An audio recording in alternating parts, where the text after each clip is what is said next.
paz do Senhor Jesus. Amém? Tá baixo? Tá melhor agora? Amém? Glória a Deus. Todos conseguem me ouvir bem, então? Maravilha. Glória a Deus. Meus queridos, quero cumprimentar a todos com a paz do Senhor Jesus. Amém? Amém. Feliz por estar mais um dia na casa de Deus, onde nós temos a oportunidade de estar ministrando mais uma lição da nossa revista, lição de número 7, o que significa que depois da próxima lição, prova. Amém? Seria hoje, mas devido às nossas festividades da Comadef e as AGOs e tudo mais, nós, neste sábado passado, não tivemos a nossa lição, que seria a lição de número 7. Amém? Então, nós vamos estar ministrando hoje sobre as seitas orientais. Todos receberam o PDF no grupo da igreja? Amém? Hoje, por motivos técnicos, não estamos aqui com o nosso projetor. Amanhã, em nome de Jesus, já vai estar funcionando 100%. Amém? Seitas orientais, meus queridos.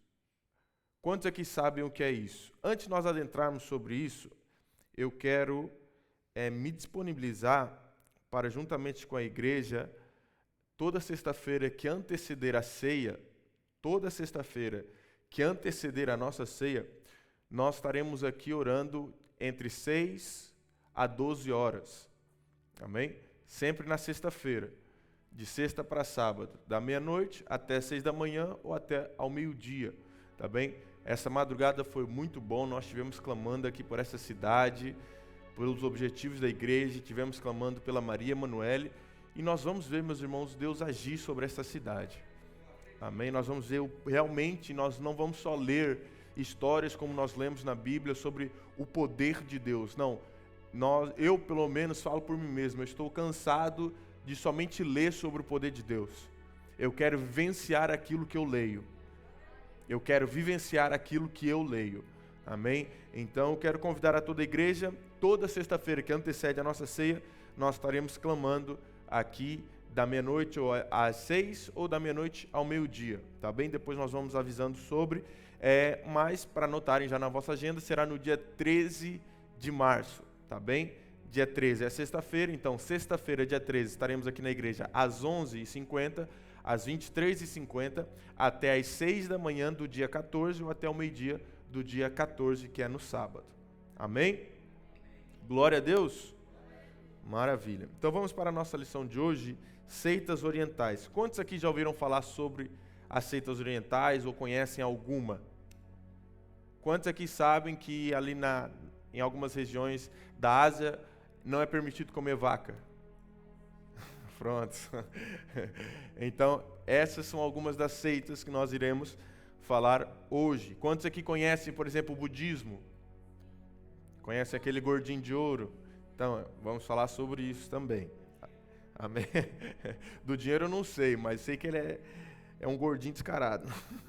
Amém? Abra suas Bíblias em 1 Coríntios. 1 Coríntios, capítulo 2, versículo de número 5. Que diz o seguinte: para que a vossa fé não se apoiasse em sabedoria dos homens, mas no poder de Deus. Isso é muito forte porque remete precisamente ao que nós estamos buscando vivenciar no ano de 2026. Para que a vossa fé não se apoiasse em sabedoria dos homens, mas no poder de Deus.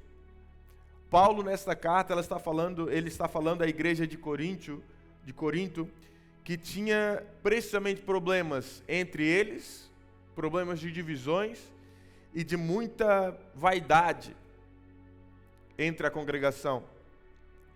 Muitos valorizavam precisamente o quê? Pregadores eloquentes, discursos cheios de teologia, de sabedoria, de muitos filósofos no meio deles. Mas Paulo alerta para que verdadeiramente a verdadeira fé não depende da eloquência do pregador, do saber falar, da linguística, da forma, da postura, e muito menos do conhecimento humano, mas sim do verdadeiro agir do poder de Deus. A verdadeira fé não está baseada em homem ou em ser humano, mas está ligada automaticamente com o poder e com a majestade de Deus em nossas vidas. Então ele alerta para que os homens não se apoiassem na sabedoria dos homens, para que a fé deles não fosse formada ou apoiada em sabedoria dos homens. Porque o que é que nós vemos hoje em dia, muitas vezes, até mesmo dentro da igreja, no mundo afora, pessoas eruditas, pessoas de conhecimento. O que nós mais vemos hoje em dia aí fora são coaches de lifestyle, de vida, querendo ensinar como que um homem de Deus deve viver. Quando a única maneira de nós entendermos isso não é com discursos eloquentes, não é com didáticas, nem nada disso, não é com grandes eventos para você subir montanhas e vencer o seu próprio eu, não. A verdadeira fé não está baseada nesse tipo de sabedoria que muitos por aí pregam, mas a verdadeira fé está baseada no poder de Deus e somente nisso. E é isso que nós precisamos entender. O que Paulo avisava a congregação de Corinto naqueles tempos se aplica muito atual nos nossos dias de hoje. Muito atual nos dias de hoje. Muitas pessoas se baseiam naquilo que os seus olhos estão vendo. Se o pregador fala muito bem, se ele é um homem de postura, se ele é um homem que se veste bem, se ele é um homem erudito, se ele usa palavras caras, como paralelepípedo e por aí vai. Palavras longas, textos discursos de difícil compreensão. Opa, esse camarada sabe o que está falando. Mas nós, na nossa GO, nós aprendemos, na nossa 7ª GO, nós aprendemos algo que o pastor presidente nos ensina desde a fundação do ministério. Qualquer pessoa que suba aqui em cima não precisa ter grande eloquência de palavra, mas ele precisa viver aquilo que ele prega. Ele precisa viver aquilo que ele prega. O que nós estamos precisando nos dias de hoje não são de pessoas sábias, de todo conhecimento, não. São pessoas verdadeiras, que mediante eles abrem a palavra de Deus, eles estão pregando aquilo que eles estão vivendo. Então o conselho de Paulo para a igreja de Corinto se aplica para os nossos dias de hoje. A nossa verdade prática diz: as seitas orientais têm raízes em filosofias e ensinamentos que desconhecem por completo a soberania da palavra de Deus. Quantos aqui, ainda esses dias eu estava conversando com alguns obreiros a respeito disso, o mundo asiático, ele é conhecido pela sua, não infinita, mas pela sua grande sabedoria, seja em desenvolvimento de tecnologias, de infraestruturas, e agora até mesmo um grande crescimento no campo do entretenimento, para os dorameiros de plantão. Então nós vemos que as seitas orientais, da mesma forma que toda a região oriental, eles baseiam muito a sua vida em questões filosóficas, porque são pessoas sábias, são pessoas que têm conhecimento. Não são pessoas, permita-me dizer com todo respeito, conforme a nossa pátria amada Brasil. É um ditado popular dentro do povo que o problema do Brasil é o brasileiro. É um povo que se alegra tanto em celebrar uma festividade como o carnaval, que não gera nada. Eu não estou dizendo aqui por ser espiritual, mas, meus queridos, quando nós olhamos para o que passa naquele tipo de festividade, os próprios macumbeiros, pasmem para isso, os próprios macumbeiros relatam e dizem que aquilo tem sim um contexto espiritual acontecendo por detrás. Eu não estou falando de pastor, não estou falando de líder religioso, não estou falando de líder de jovens, de líder de ministro de louvor, eu estou falando de macumbeiros. Eles mesmos dizem que tem um contexto espiritual acontecendo por detrás, mas o povo brasileiro insiste em permanecer com seus olhos fechados. A luta mais difícil é você tentar mudar alguém que não quer ser transformado. A luta mais difícil é você querer trazer visão para um cego que insiste em não querer ver. Então, mas diferentemente desse povo, do nosso povo sul-americano, todo o contexto oriental é baseado nesse contexto de literatura filosófica, de autoconhecimento, de introspectiva, de uma melhor análise de vida. Porém, toda essa filosofia, todos esses ensinamentos, toda essa sabedoria, todo esse contexto é vão, porque não se comparam ao poder de Deus. De nada serve a pessoa ser cheia de conhecimento, cheia de si mesma e vazio daquilo que a criou. A Bíblia nos relata crescer na graça e no conhecimento. Não adianta de nada a pessoa ser tão agarrada com livros filosóficos, literários e ser vazia de Deus. Por isso que nós vemos uma grande taxa de suicídio precisamente nessa nação, nessa parte do mundo oriental.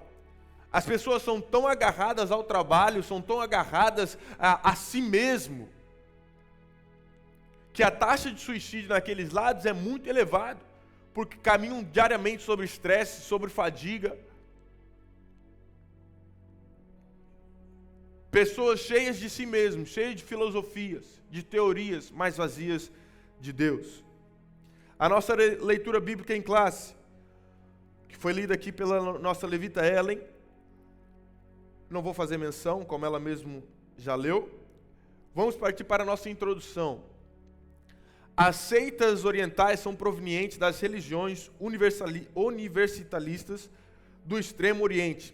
Mas quem são elas? Qual é a resposta bíblica a tais crenças e práticas?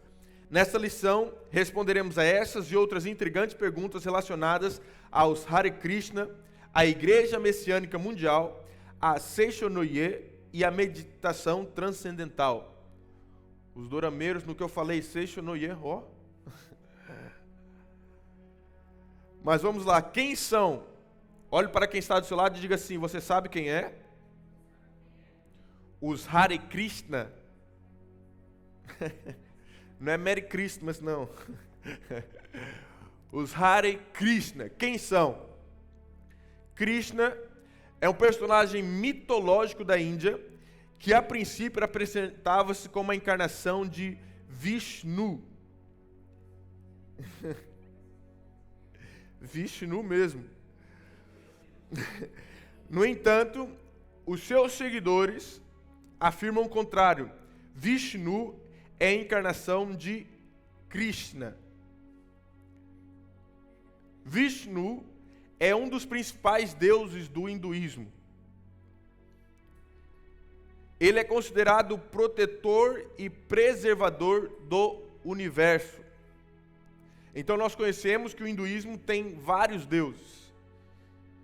Várias pessoas acreditam nessa vertente e muitos dizem nesse movimento que Vishnu é a encarnação de Krishna.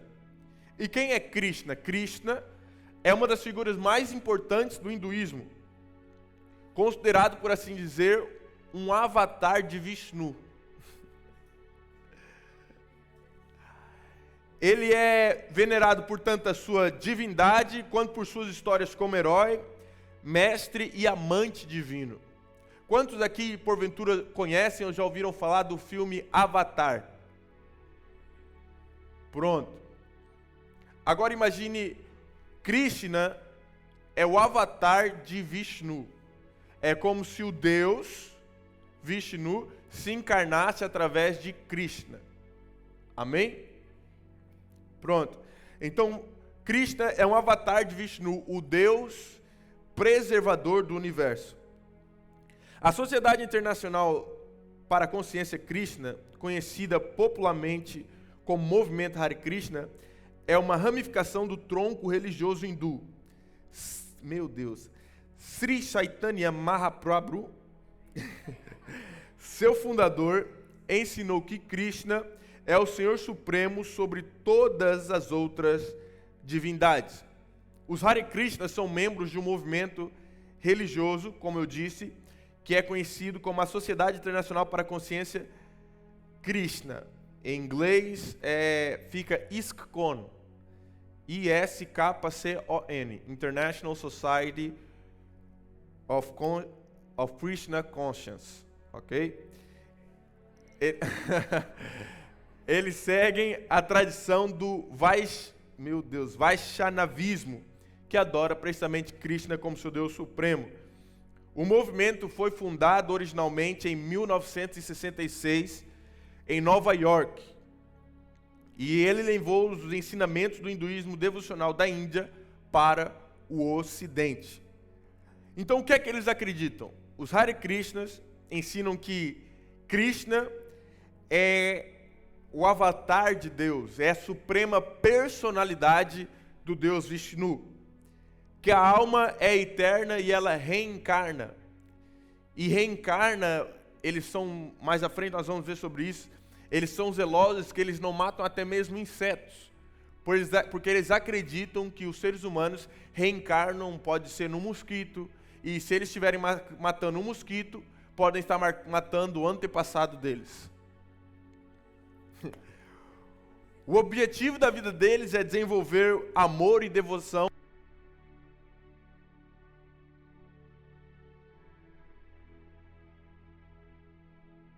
a Krishna.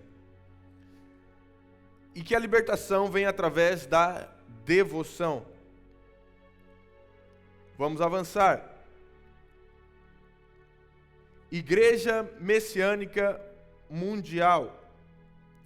Foi fundada em 1935 no Japão por Mokichi Okada, chamado por seus adeptos de Meishu-sama, ou Senhor da Luz. A oficialização da Igreja Messiânica Mundial deu-se apenas em 1947. Okada declarou ter recebido entre 1926 e 1935 uma série de revelações sobre Deus, o homem e o mundo. As supostas revelações teriam mostrado a pobreza e a miséria como consequências dos males espirituais do homem. Como consequência, apresentava a prática da jorei, purificação do espírito, para tornar o homem virtuoso, feliz e digno. Tal como eu disse na nossa introdução, muitas dessas seitas baseiam precisamente em uma espécie de introspectiva para tornar um homem um ser melhor, ter um caráter melhor, mas nada disso à luz da palavra de Deus. Então nós vemos que a Igreja Messiânica Mundial, embora tenha esse nome messiânica, nada tem a ver com o Messias ou com Jesus. Ela, na verdade, combina elementos do shintoísmo, budismo e ideias espirituais próprias, com foco em cura espiritual, purificação e construção de um paraíso terrestre. Eu falei aqui agora mesmo sobre shintoísmo. Quantos sabem o que é? Não? Essa lição é uma lição muito extensa e é muito complexa em fatos novos. Então eu procurei trazer da forma mais detalhada e de fácil compreensão para todos. O shintoísmo porque porventura às vezes na nossa lição fala sobre isso e nós não entendemos porque nós não fomos na origem buscar o que realmente aquilo é. Falei aqui shintoísmo, ok, se eu passasse para o slide seguinte, passaria batido e nós não teríamos entendido na complexidade e na profundidade do assunto. Por isso que eu trouxe aquele exemplo do avatar de Krishna e de Vishnu. O shintoísmo é a religião tradicional do Japão. O nome significa caminho dos deuses. É uma religião centrada na veneração. Quem já viu Dorama certamente já ouviu falar, eu creio, dos kami. Ela é assim. Que são espíritos ou forças sagradas presentes na natureza e na vida. Tá, ok, Roger, entendi isso. Mas você falou agora outro nome diferente. O que é que são os kami? Os kami podem ser forças da natureza, como sol, montanhas, rios, espíritos ancestrais, heróis antigos, entidades espirituais ligadas a lugares específicos. Eles não são exatamente deuses, como no cristianismo, mas seres espirituais que eles acham dignos de serem respeitados e honrados. Então eles tratam esses kamis como deuses no shintoísmo. Amém? Os primeiros ensinamentos da igreja messiânica. A igreja messiânica ensina que existe um Deus, supremo criador. O sofrimento humano vem de impurezas espirituais, que a humanidade pode evoluir espiritualmente e que o objetivo deles é construir um mundo harmonioso, belo e saudável. E eles querem construir esse mundo como? Através dessa prática que eu acabei de relatar para vocês, que é o Jorei, que é purificação do espírito. Mais um nome complexo. O que é Jorei? Jorei é a prática central do movimento da igreja messiânica mundial. É uma transmissão de luz divina pela imposição das mãos. Muitas vezes, quando alguém está enfermo, nós pegamos no óleo e ungimos essa pessoa e colocamos as mãos sobre elas. Quando nós vamos orar por alguém, nós colocamos a mão sobre elas. Esse ato, dentro do contexto evangélico, da mesma forma que acontece na Igreja Messiânica Mundial, é o ato de oração com imposição de mãos. Só que para eles, essa prática, eles acreditam que essa luz que transmite, através dessa imposição das mãos, purifica o espírito. Da mesma forma que nós sabemos ser verdade, acreditamos que muitas orações precisam, muitas vezes, até mesmo quando vamos orar para expulsar demônios, nós colocamos a mão na cabeça da pessoa e repreendemos qualquer tipo de demônio. Da mesma forma que nós acreditamos que o poder de Deus está fluindo através de nós para que esse demônio saia desse corpo, eles acreditam que essa luz que sai supostamente dessa prática deles purifica o espírito, que pode trazer cura física, emocional e espiritual. Amém? Vamos avançar para Seisho no Ye, movimento religioso fundado no Japão por Masaharu Taniguchi em 1930. O nome Seisho no Ye significa lar do progredir infinito. Sua doutrina é baseada em 3 princípios: negar a existência da matéria, do mal e do pecado. O movimento chegou ao Brasil em 1952 e distribui gratuitamente a revista Acendedor, hoje chamada Fonte de Luz. Com um calendário contendo mensagens de autoajuda, eles mantêm programas de rádio e televisão em muitos estados do Brasil. Então, o Seisho no Ye, ele mistura elementos do budismo, shintoísmo, cristianismo e do pensamento positivo. A ideia central dessa seita é que o mundo verdadeiro é espiritual e perfeito, que o sofrimento e as doenças seriam ilusões da mente. É a mesma coisa que está ali menos 25 graus lá fora. Não pode sair de shorts e t-shirt, o frio é psicológico. Até o momento que você está lá no frio, tremendo e tendo uma hipotermia. Então, para eles acreditam que o mundo verdadeiro é espiritual e perfeito, e que o sofrimento e as doenças, os males que acontecem, seriam somente ilusões da nossa mente. Eles ensinam que o ser humano é originalmente filho perfeito de Deus e que, ao mudar o pensamento e reconhecer essa verdade, a pessoa pode transformar a sua realidade. Então, nós vemos que eles acreditam, basicamente é um coach japonês. Basicamente é um Pablo Marçal do Japão, por assim dizer. Eles acreditam que, a partir do momento que eles reconhecem essa verdade que eles vivem, eles acessam uma chave que muda a realidade deles. Pronto. Nós não acreditamos nisso. Nós entendemos que, na verdade, o nosso fardo, por mais pesado que seja, com Jesus Cristo fica leve. Nós entendemos que, na verdade, da mesma forma que Jesus veio e ele venceu os males deste mundo, ele nos alerta também que nós teríamos poder para também vencer os males deste mundo.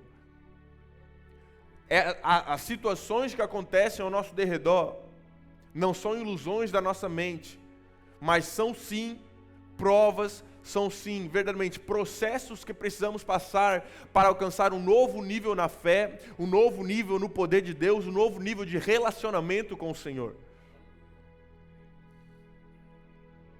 É isso que nós acreditamos.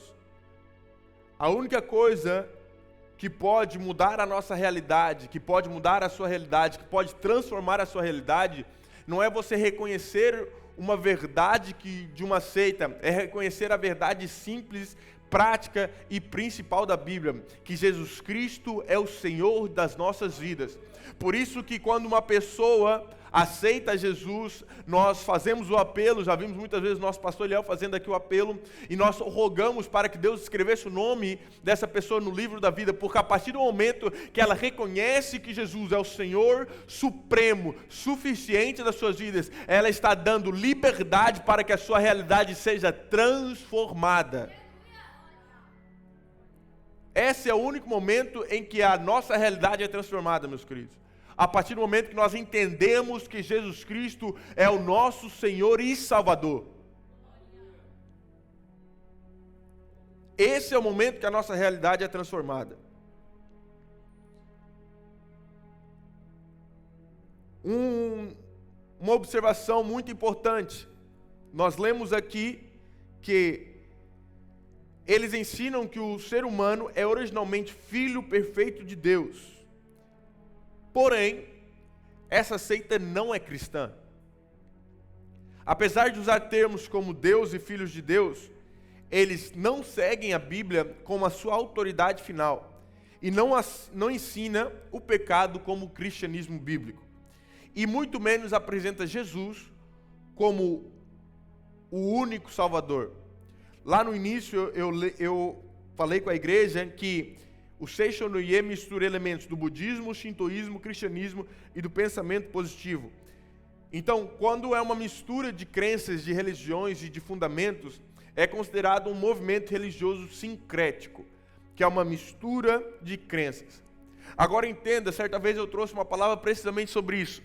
Quando muitas coisas são misturadas, elas na verdade estão sendo diluídas. E tudo que é diluído não é verdadeiro. Quando alguma coisa passa por um processo para diluir, ele está enfraquecendo o produto anterior. Uma água que é diluída, um sumo que é diluído, vamos colocar a palavra diluída como se fosse coer um sumo, coer um sumo de laranja. Coer o café é um exemplo. São processos óbvios, necessários, ninguém bebe café sem coar, mas entenda, o café na sua origem é muito mais forte do que aquilo que antes dele passar pelo coador. Ele é o café original, mesmo que tenha pós, mesmo que tenha aquele gosto, é o café original. O que acontece com essa seita é que eles misturam tudo, pegam de tudo um pouco. Passam num coador até não sobrar nada. Passa só o raso. Passa só o raso. Então, mesmo utilizando o termo Filho de Deus, eles não aceitam Jesus como seu Salvador, não seguem a Bíblia, então não tem nada de Deus envolvido nesse negócio. Amém? Vamos avançar para a meditação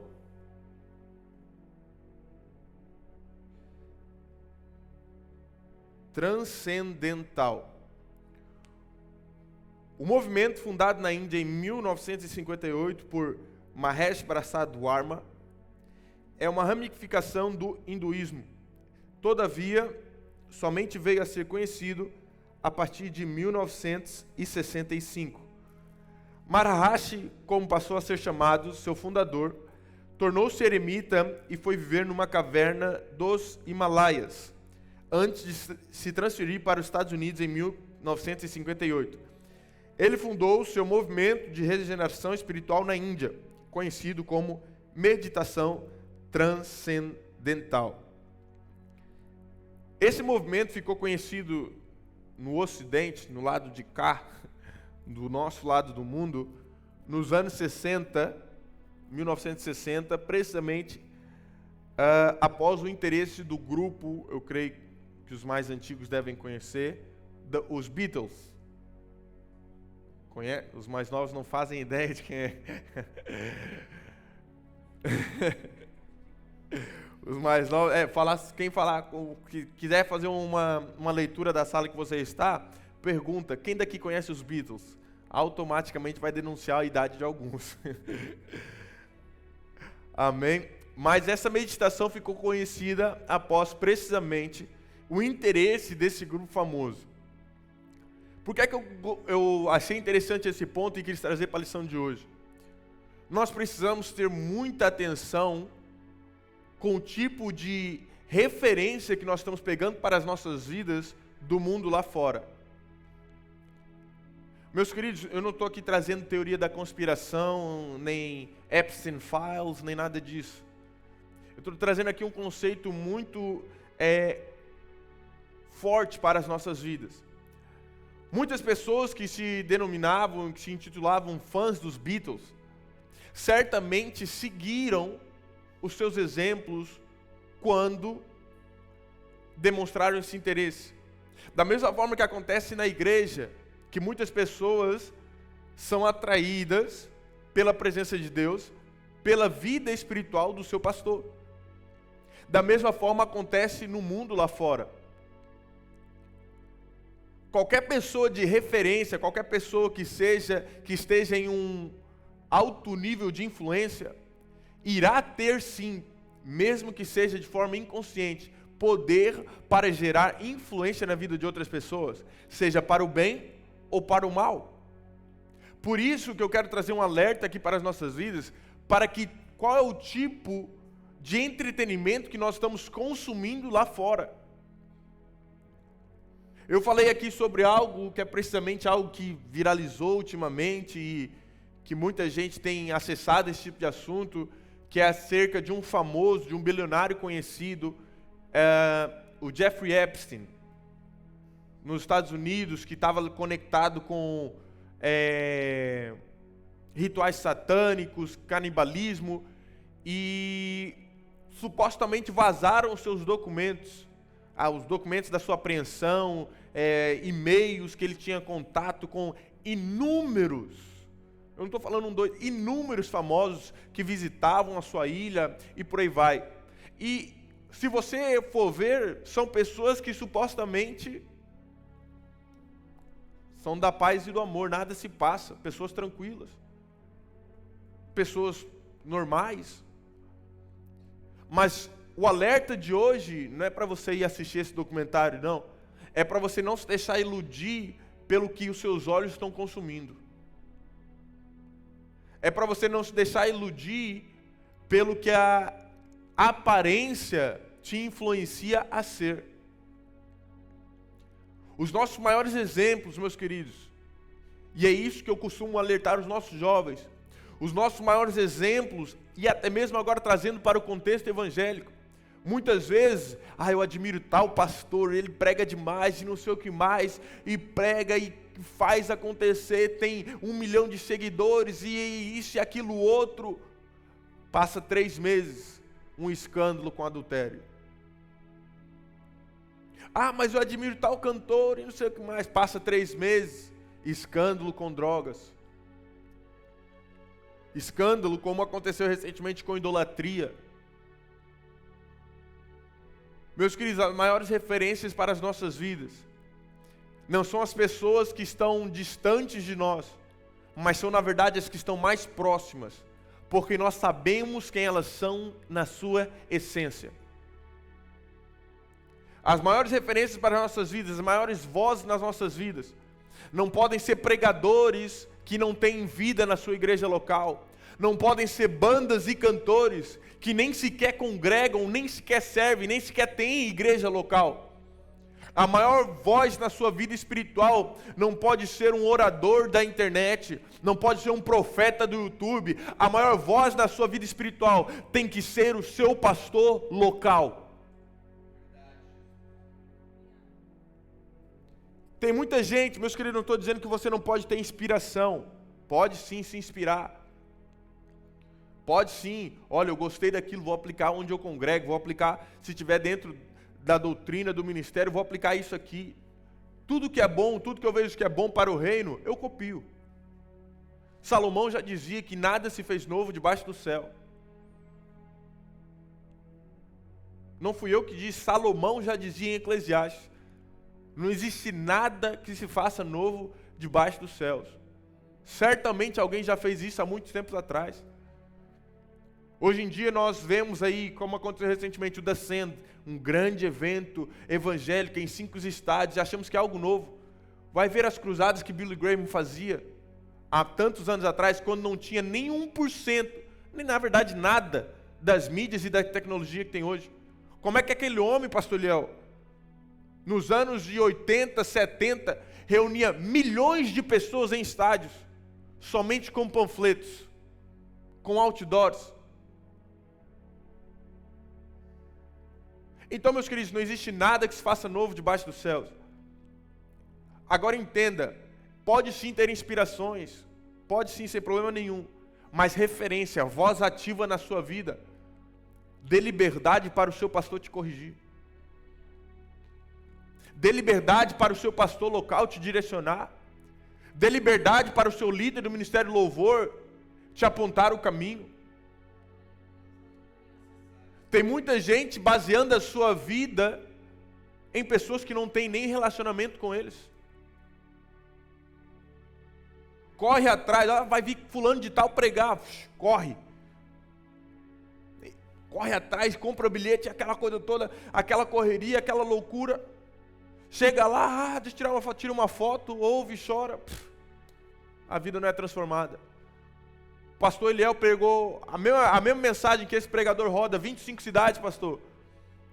Pregando a mesma mensagem, recebendo cachê e querendo tirar foto e abraço. O pastor Eliel pregou aqui na igreja. E talvez a gente não dê um glória. Mas aí o pregador pregou, pastor, em outras 25 cidades. Aí a pessoa chora, se quebrando. Ah, meu Deus do céu, é verdade.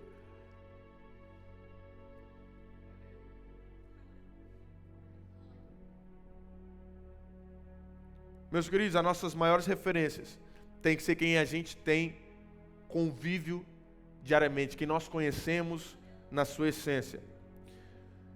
A meditação transcendental, antes de adentrar nesse quesito de inspiração a respeito desse parênteses acerca dos Beatles, como é que funciona essa meditação transcendental? A prática consiste em sentar confortavelmente, fechar os olhos, repetir silenciosamente um mantra, um som ou palavra específica, sentar confortável, fechar o e por aí vai. Praticar por cerca de 20 minutos, 2 vezes ao dia. Agora entenda, 2 vezes ao dia dá 40 minutos de meditação transcendental. Na faculdade tem isso. Que a pessoa senta e fica lá. Hoje em dia, uma das maiores tristezas do Brasil, e eu vejo que Deus tem levantado os jovens, não vim aqui falar de política, mas eu vejo que Deus tem levantado os jovens para combater precisamente isso que o nosso pastor falou. Universidades públicas sendo dominadas por ideologias totalmente erradas. Mas quando alguém se diz evangélico, que quer sentar lá para ler a sua Bíblia, não pode. Está ferindo a minha liberdade. Mas o que mais nós vemos, pastor, é precisamente isso. Pessoas que estão sob o efeito da maconha, da erva ou de outro qualquer alucinante, sentado lá no jardim, com a perninha cruzada, fazendo esse mantra, repetindo. E fica lá o dia todo. Estou aqui meditando. Está perdendo tempo, porque não vai mudar nada na vida dele.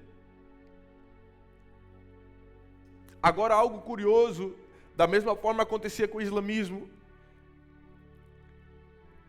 é que eu fico surpreendido com a devoção dessas pessoas. No islamismo, em X horário, eles têm que se ajoelhar e orar, virar para Meca e orar. Na meditação transcendental, eles têm que praticar por cerca de 20 minutos, 2 vezes ao dia. 40 minutos todos os dias. Que eles param, sentam e falam, não, eu vou fazer isso. Eu trago para o nosso contexto evangélico, para os irmãos entenderem quão ortodoxo isso é. Nós conhecemos o verdadeiro Deus. Nós temos acesso ao que realmente é poderoso nessa terra.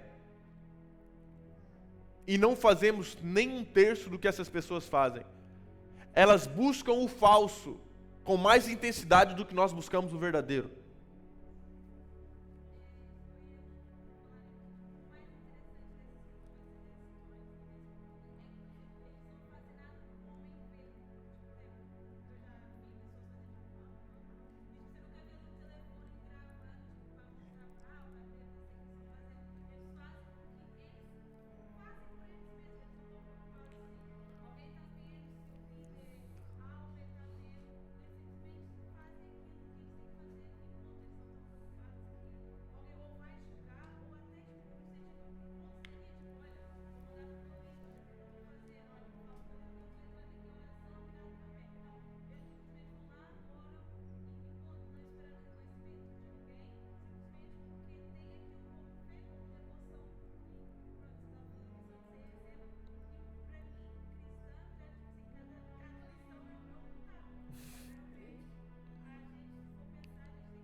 Isso é muito forte porque é precisamente, como eu mencionei há pouco, os profetas de YouTube.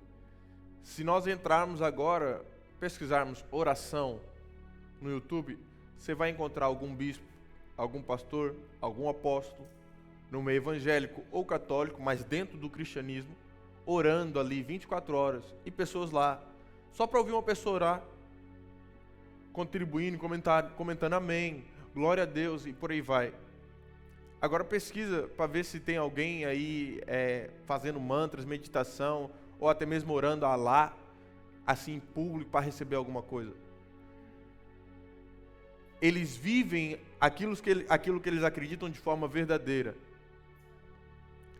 Então, como Mayla disse muito bem, isso é um tapa na nossa cara. Nós temos acesso ao verdadeiro e não buscamos com tanta intensidade como alguém que busca o que é falso. É porque eles têm só para eles mesmos. O que ela promete? Os defensores afirmam que a prática pode reduzir estresse e ansiedade, melhorar foco e clareza mental, aumentar o bem-estar e melhorar o desempenho profissional. Muitos praticantes veem como técnica científica de relaxamento, enquanto outros associam a uma visão espiritual ligada ao hinduísmo. A meditação transcendental é uma religião? Oficialmente, a própria organização da meditação transcendental afirma que não é uma religião, mas é uma técnica mental. Então, se eles próprios se afirmam que não são uma religião, porém, eles usam mantras com origem sânscrita, deriva de tradições hinduístas e tem base em filosofias hinduístas. Quais suas crenças e práticas? Que o horário já está indo.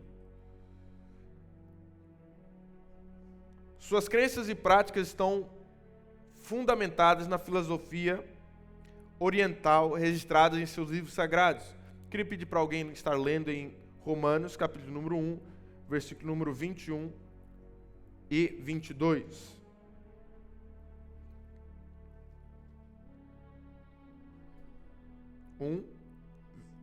Isso. No microfone, por favor, Ellen, se for possível. Só que depois não fica registrado na gravação.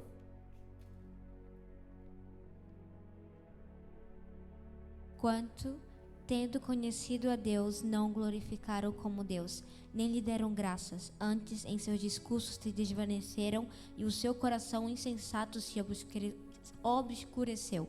Dizendo-se sábios, tornaram-se loucos. Obrigado. Meus queridos, nós precisamos analisar isso de uma forma a entender que a Bíblia, ela é a palavra de Deus. O Hare Krishna,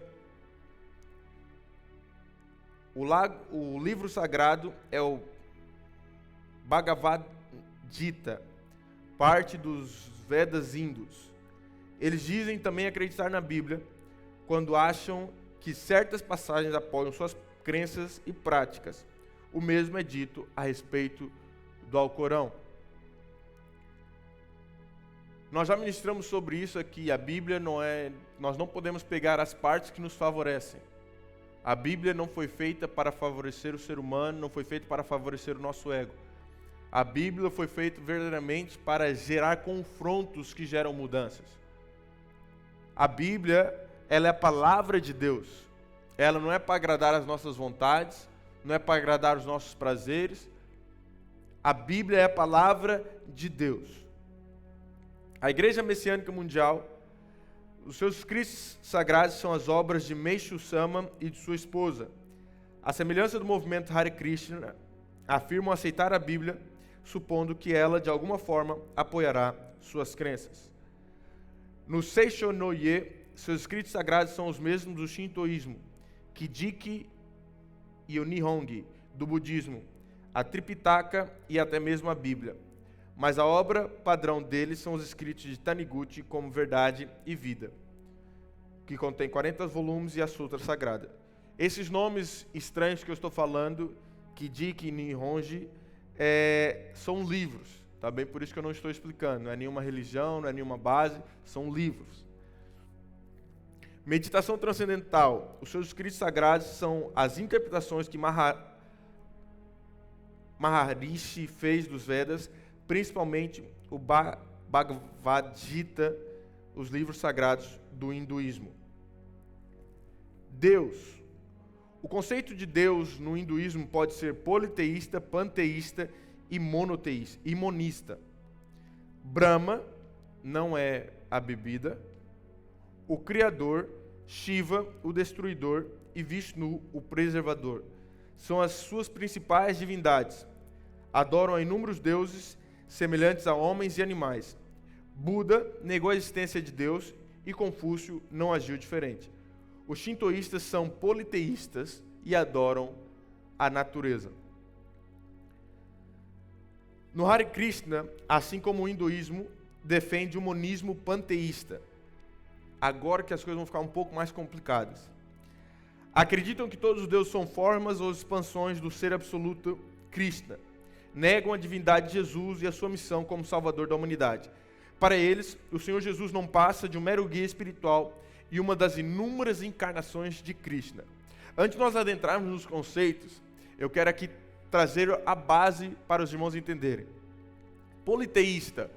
O politeísmo é a crença em vários deuses, ok? O panteísta. O panteísmo é a crença de que Deus é tudo e tudo é Deus. Ou seja, não existe um Deus separado do universo. O próprio universo é Deus. Ok? E o monista, que é basicamente a crença de que tudo que existe é, em essência, uma única realidade. Pode ser espiritual ou material, mas não existem duas naturezas separadas, como espírito e matérias independentes. No fundo, tudo é um. Então, o politeísmo fala sobre a quantidade de deuses, o panteísmo fala sobre Deus ser idêntico ao universo, e o monismo fala sobre a natureza da realidade, uma só essência. Eles podem se cruzar em algumas religiões, mas não são a mesma coisa. No Hare Krishna, defende o monismo panteísta. O que é o monismo panteísta? O monismo panteísta é precisamente a visão de que existe apenas uma única realidade, o monismo, e essa realidade é divina, panteísmo. Ou seja, tudo que existe é uma só essência e essa essência é Deus. Ok? Ok? Agora vamos ficar um pouco mais confusos. Mas deu para entender essa parte? Sim?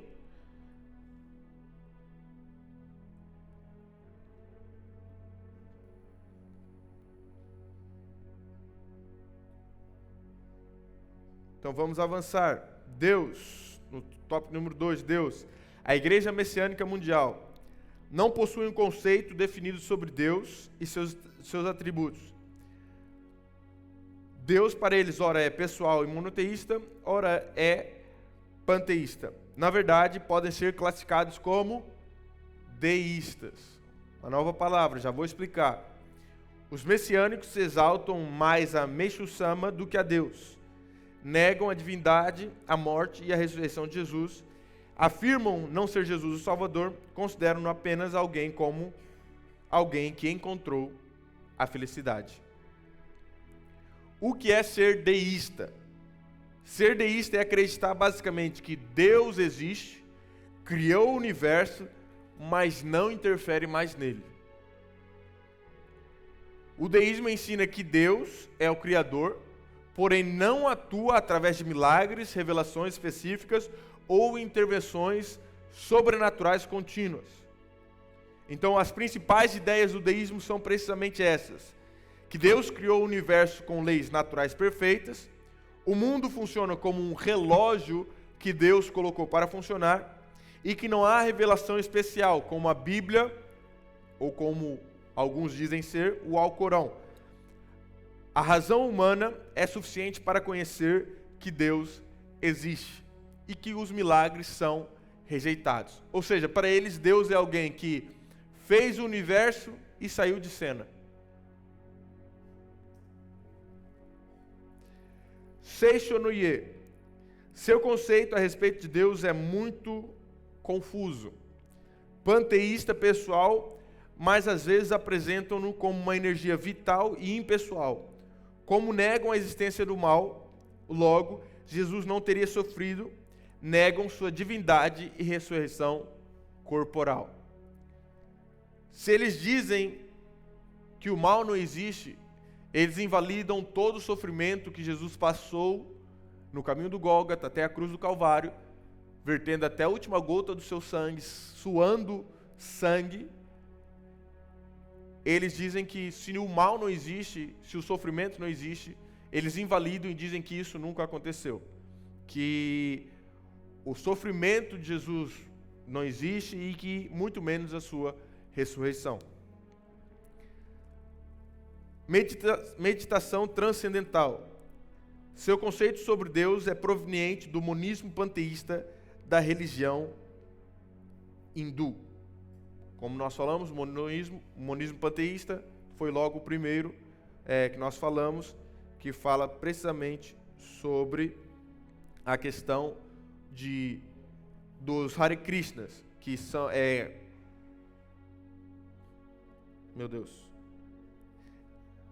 que é uma única realidade e essa realidade é divina. O monismo panteísta é isso. É uma única realidade e que essa única realidade que existe é divina, é de Deus. Amém? Estão conseguindo entender? Qual é a dúvida? São os nomes, pronto. Qualquer dúvida no assunto podem perguntar. Salvação, como é que ocorre a salvação? As seitas orientais manifestam o pensamento das religiões panteístas do extremo oriente.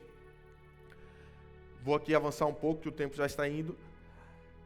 Nos Hare Krishna, a salvação é pelas obras, pelo próprio esforço e desapego às coisas materiais e pela recitação do mantra, repetição constante do nome Krishna.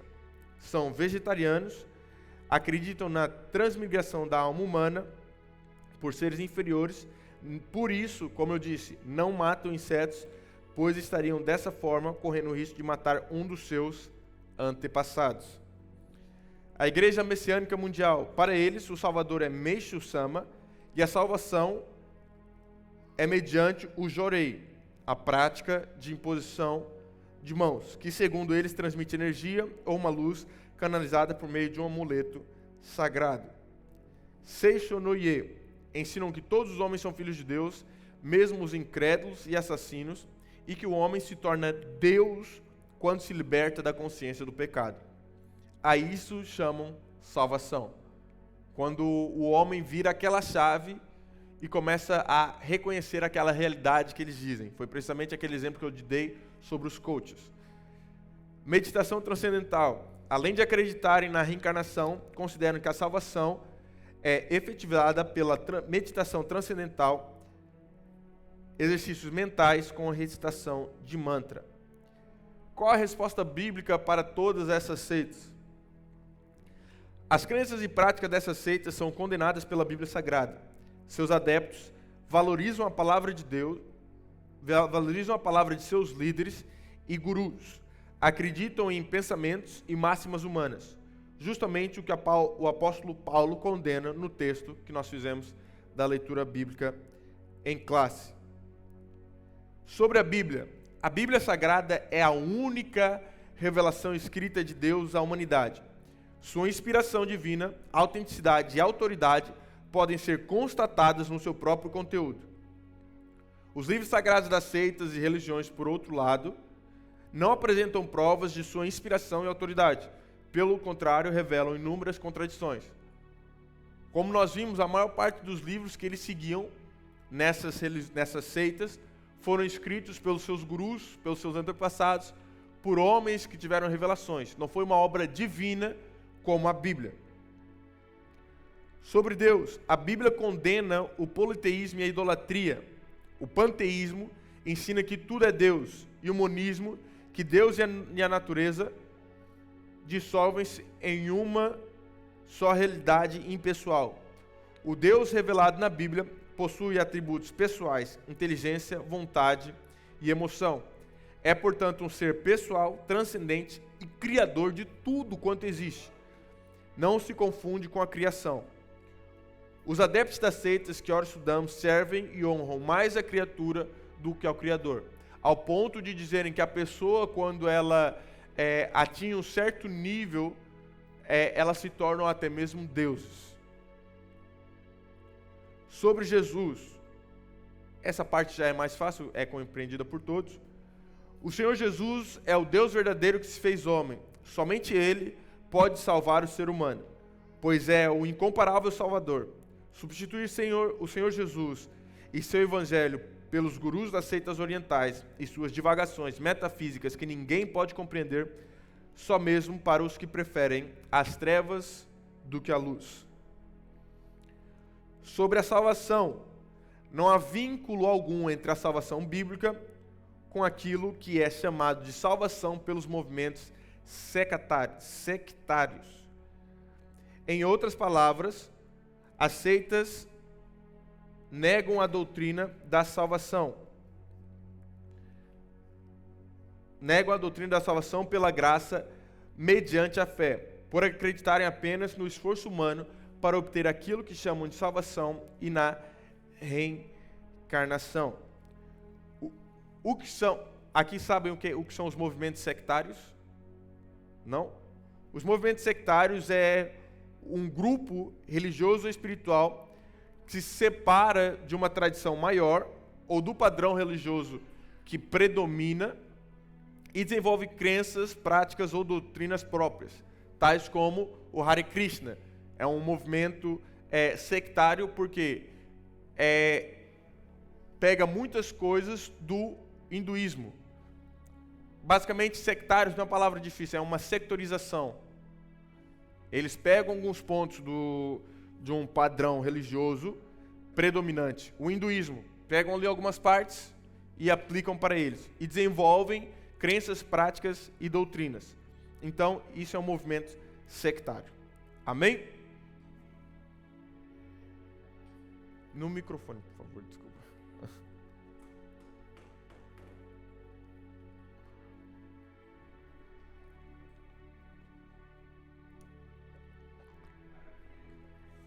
Glória.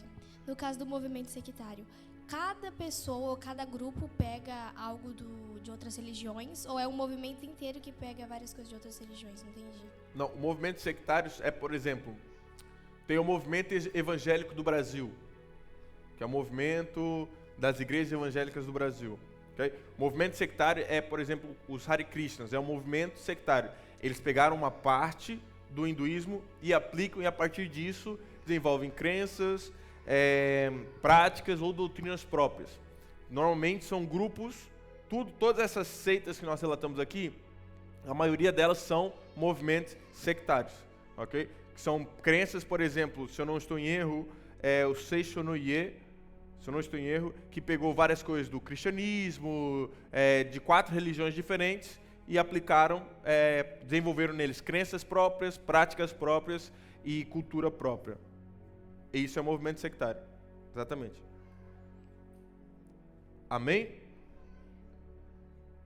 Todos entenderam? Amém, glória a Deus. Meus queridos, eu quero neste momento então agradecer pela oportunidade de estar lecionando mais uma aula. Tá bem? Nós focamos mais na parte inicial da aula, onde fala sobre as seitas que nós não conhecemos, porque à luz da palavra, certamente, enquanto eu estava aqui ministrando e apresentando essas seitas para os irmãos, dentro de vocês eu creio que o Espírito Santo já estava dizendo, não, na segunda palavra é assim, não, segundo a Bíblia é assim. Então na parte da resposta bíblica, nós já temos o conhecimento sobre essas seitas, sobre como rebater essas seitas. Nós muitas vezes não sabemos como é que acontece lá dentro, tá bem? Então estudem para a prova, tá bem? No próximo sábado estaremos aqui com a nossa prova novamente, será uma bênção de Deus, lembrando que aos melhores alunos até junho terão um prêmio. Tá bem? Que Deus abençoe a sua vida. Quero nesse momento passar para o nosso pastor Eliel Veras, que estará dando continuidade ao trabalho nessa noite. E, porventura, quem não fez a prova passada e deseja fazer, pode fazer e não tem problema algum. Deus abençoe, meu pastor. Glória a Deus. Deus abençoe o nosso primeiro vice-superintendente, pastor Roger. Queridos, vocês